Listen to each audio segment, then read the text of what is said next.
soprano and the altos, they resonate, you know, especially the soprano. I mean, well, for me, because I'm more of an alto soprano player, and the resonance on it is just, it's unmatched. It really is. It's really good. So. And what would you say, in your opinion, would cause that? Like that intonation and the resonance and that responsiveness that we're known for? Like what? I think. Where do you find that you excel most with that, and where, you know, how does that help you? It's just the way it's built, right? The way it resonates, soprano, alto. I don't know about the whole techniques of the whole thing, right? Whatever. That's still trade secret, yeah. Right? So there must be some techniques in there where these sopranos surpass, you know, the expectancy of anybody. It's like, okay, I'm gonna try this alto or soprano and play it, and then they try another one, and they always come back to Oleg sopranos or Oleg alto or Oleg saxophones because of that. Mm-hmm. Because of the intonation. Oleg is really big on intonation, right? Very big on resonance, and also very big on where you don't have to pinch any note. You don't have to, you know, pinch your mouthpiece or anything. Just blow. It's a free blowing. You don't have to do anything. It just comes out naturally. So that was one of the things that I remember Oleg talking about was intonation and free blowing. Mm-hmm. Right? He would tell me, just blow on your mouthpiece, don't pinch, don't do nothing, just let the sound go, and you'll really feel how the soprano or the alto or the tenor feels. Well, I could tell that you spoke with my dad a lot. You spoke with Oleg. Obviously, you were ingratiated into the Oleg culture, right? Yeah. And as far as that goes, right? Intonation, responsiveness, and free blowingness. I think those are a key feature of our saxophones and the network on them, or the network that we make in general for our necks to accommodate all horns. Because one thing that we find that many players do get stuck on, right, is compensation. And when you're compensating, yes, you grow accustomed to it and you can still play over time, but without the need to compensate, you're better able to find your sound perfected, right? 100%. I mean, if you're constantly playing and thinking, oh, I don't want to play that note because I know it's going to squeak, you're not going to play it, you know? Player to player, you know, if you're a sax player and listening to this, you know exactly what I'm talking about. Right. You know, I don't want to hit that D key because I know it's going to squeak. I'm not going to play it. Or I'm not going to try and even play an altissimo A because I know it's not going to come out.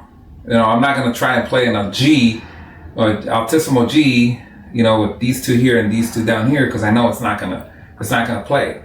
You know, it's like we're saying, you're not confident. So with this one, I don't want to sound like, oh, okay, you know, it's not the horn, it's the player. Yes, of course. Right. It's not the horn, it's the player.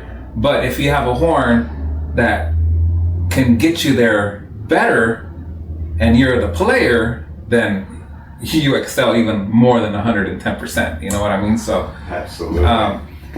The compensation is the getting the trajectory to get there faster without having to do the compensation and learn around your horn. Exactly. Exactly. It's a big thing I remember you talking about. And not only that, the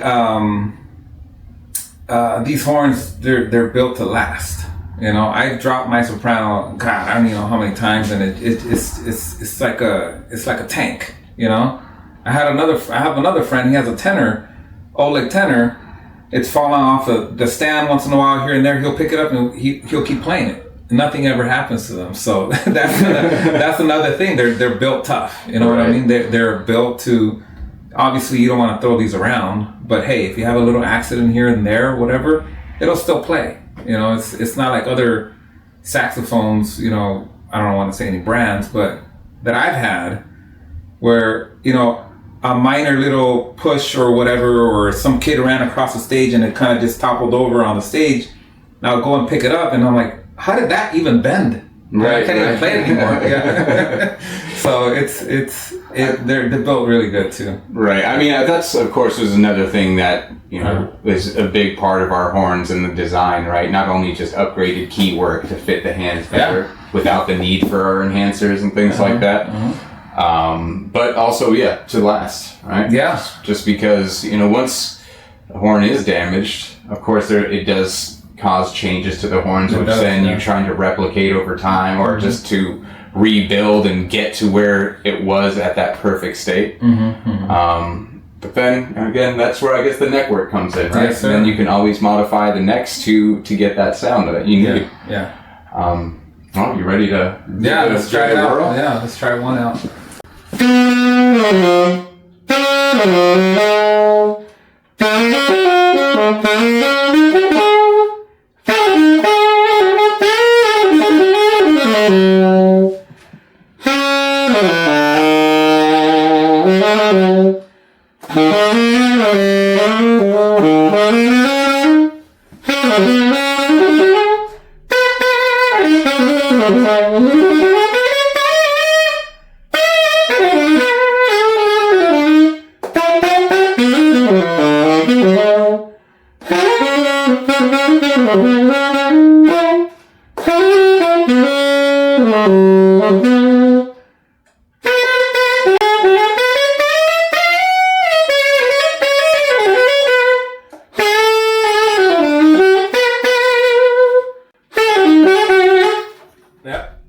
So it's really loud. You can play loud, you can play loud or soft, right?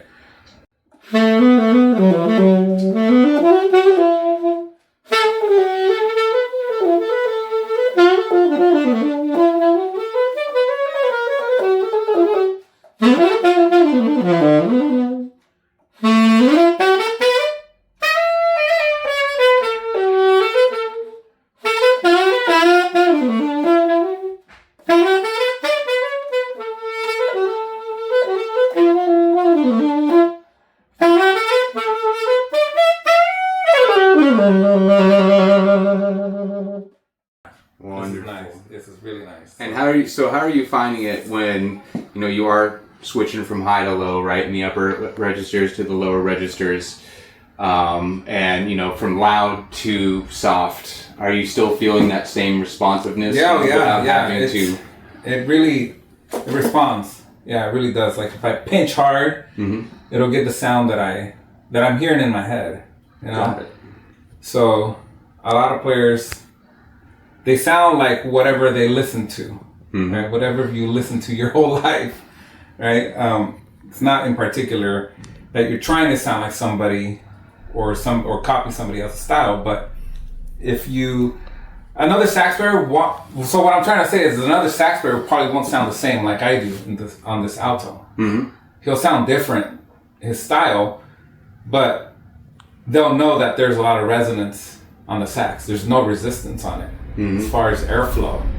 It's just you can play with confidence knowing that each note is going to come out. Of course, sound is a big thing, right? But it's not so much the sound that's of the most importance, but more or less the performance of the horn itself, right?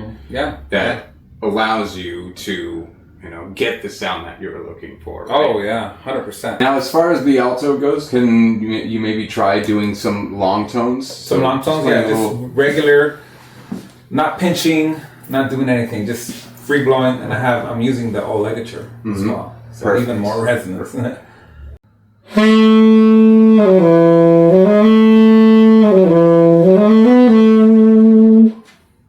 So one thing I learned with the Olegature is if it's too tight, you're gonna pinch the sound more. So you're gonna have to play with it a little bit and unloosen it so the reed can breathe a little more. Absolutely. So I'll do the same thing. It was real too tight, but I'll do the same slight thing. key or slight screw adjustment to just find that feel, that sweet spot. Do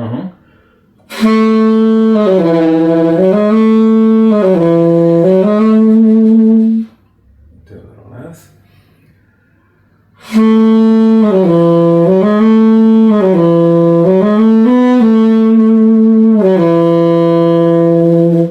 See that? Yeah.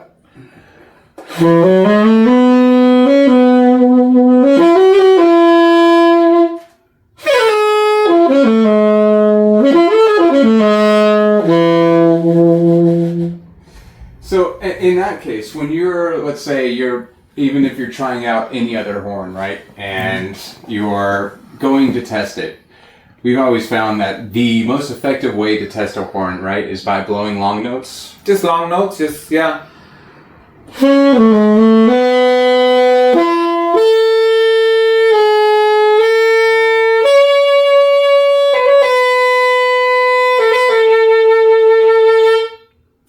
So yeah, you're not necessarily trying to show off to yourself when testing a horn. Well, you're trying to test the quality. So I test the quality. Yeah, I mean, yeah, I get it. Some players have more abilities than others. You know,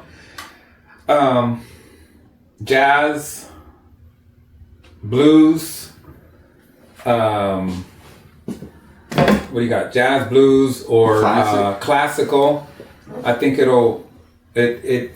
it covers the whole spectrum, you know, beginner, intermediate, advanced, a jazz player, whatever it is. Yeah, definitely. Yeah. I mean, yeah. Some of the players are just gonna grab the horn and start doing all their things that they know, which is fine because they want to understand the keyword.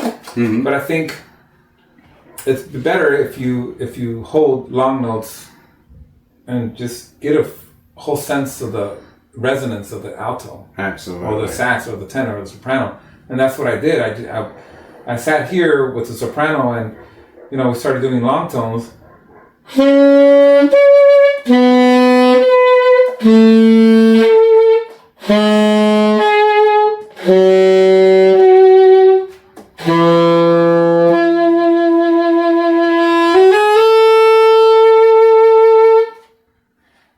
What is your immediate impression when you pick up this horn, you play it for the first time, maybe the second time, not sure, but you pick up this horn, you're playing it, and you're playing those long tones. Are you getting that intonation, that resonance and responsiveness that you're looking for with these? You can feel it.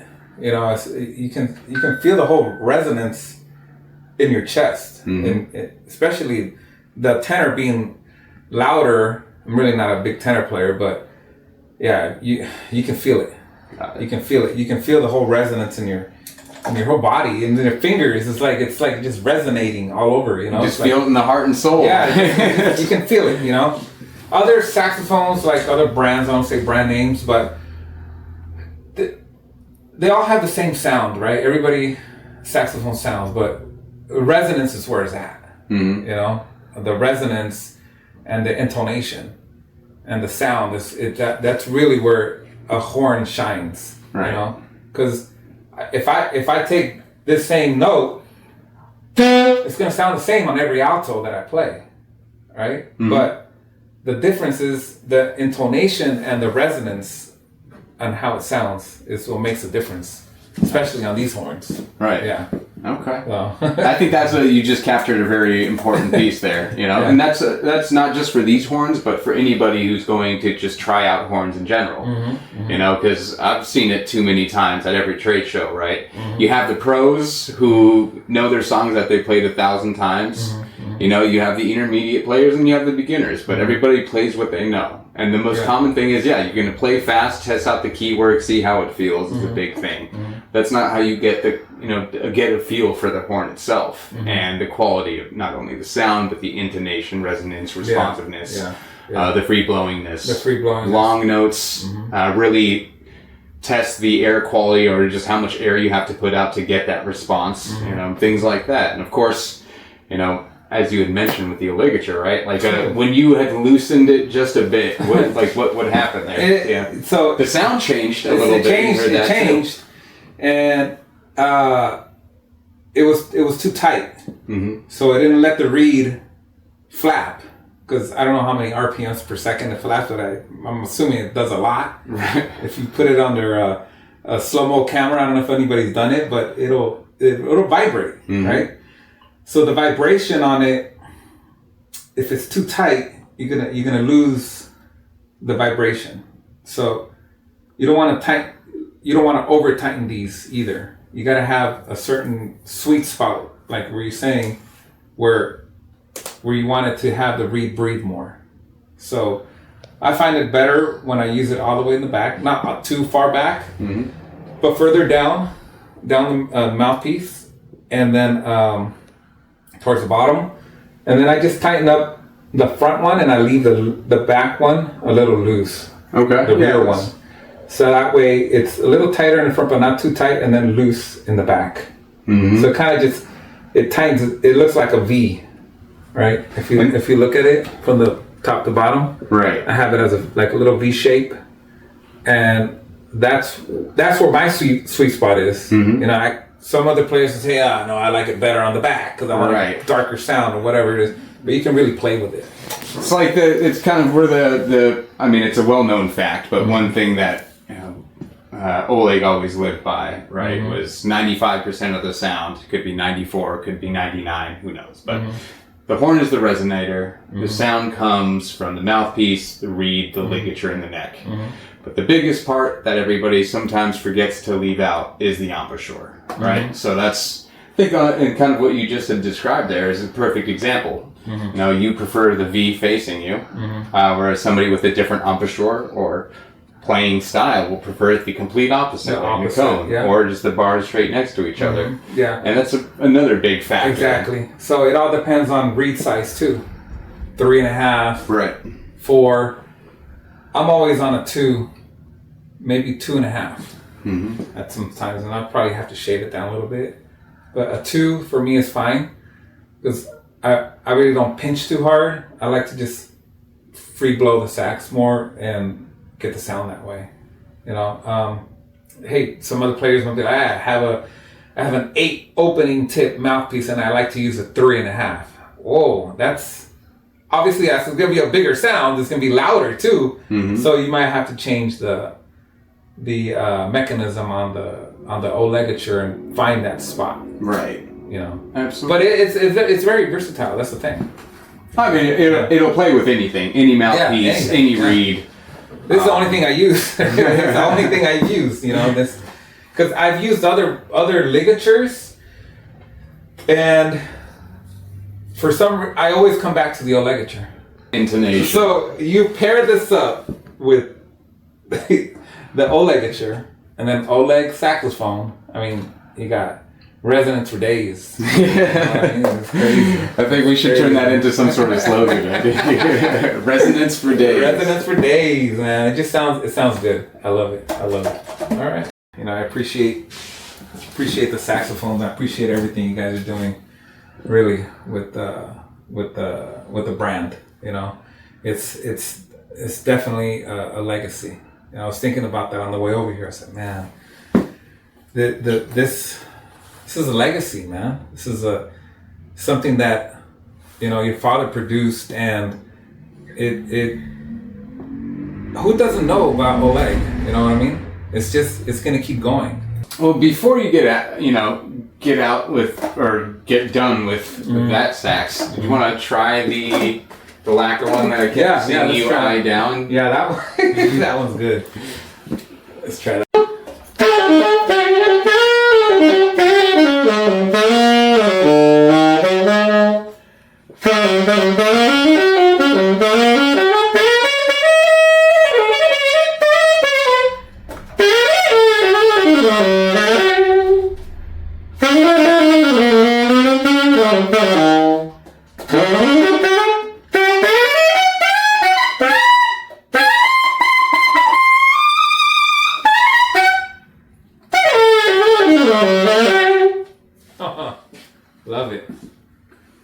Love it. See, I played towards that wall so I can get the sound back into me. So it's coming back at you? Yeah. It sounds and feels like the other one. Yeah? Yeah. It's perfect. It's perfect. I mean, the ergonomics is there, man. It's just like right on it. It's like right on the money, right there, right? Yeah, I love it. And the color of it. Is this a new one that you're already taking out? Yeah, so this is I've never seen this. Yeah, this is a new finish.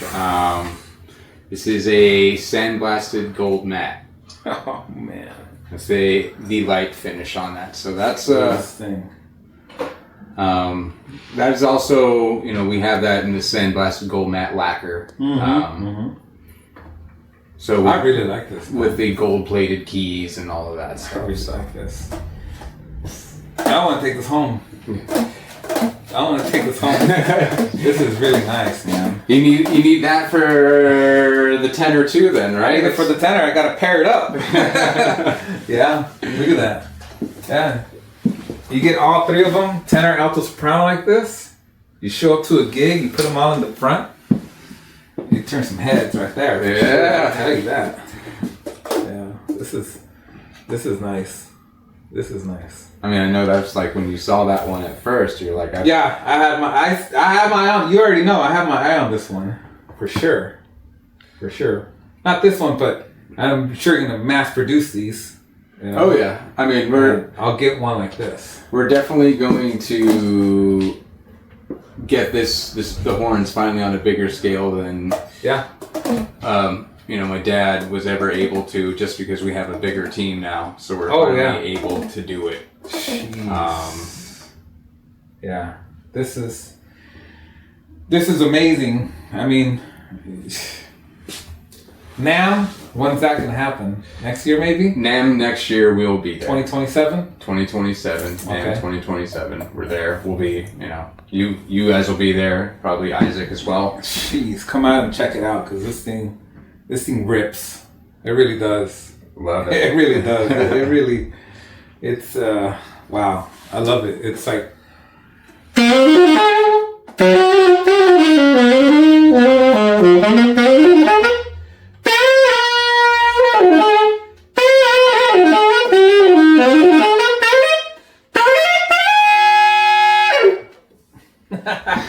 Look at that, dude. I love it. I love it. Sounds good. And you sound good. So. Appreciate it. I mean, it just different players. It'll cover different spectrums for sure. If you have a player, a pro player that says, "Man, this thing's amazing," obviously a beginner's gonna love it. You know what I mean? It's how it is. I mean, it's what is there not to love about this horn? It's like what I said in my other videos. It's ergonomics, looks, and sound. It's got all three key elements in it. And it's funny because you and what you said highlighted a memory that was always a thing that my dad thought about too. Was if a beginner could start off with the perfect horn, right, an in-tune instrument that was resonant, had intonation, was free blowing, they would grow up playing correctly without having to compensate, without having to adjust to all these problems, which would help them get better or find their sound and their ability faster. Oh yeah. So in the perfect world, you can play the same horn your whole life and not need anything else. Yeah. Except for when you want to add to your arsenal. Of course. Yeah. Add it. Yeah. I mean, alto. These two altos are perfect. The soprano, I didn't try it out. I already have one. If they want to hear it, they can hear it. But they're amazing horns. Amazing horns. I said I want to walk out with this one. Yeah, I love it, man. Well, thank you very much for coming by, appreciate it. No, of course. And we'll definitely be keeping you up to date with all the new finishes and things like that as well. Yeah. But, I mean, it really means a lot for you to kind of come by and just talk about not only your experience with the horns and our products, but as well for just your experience with the Oleg name, my dad, and the philosophy behind it. We will only continue to keep improving. Yeah. Keeping that legacy going and expanding. And 100%. Just growing along with people's needs and demands. Yeah. Kind of look forward to it. Yeah. 100%. I mean, it's scientifically proven that it works. Hey, I'm all there,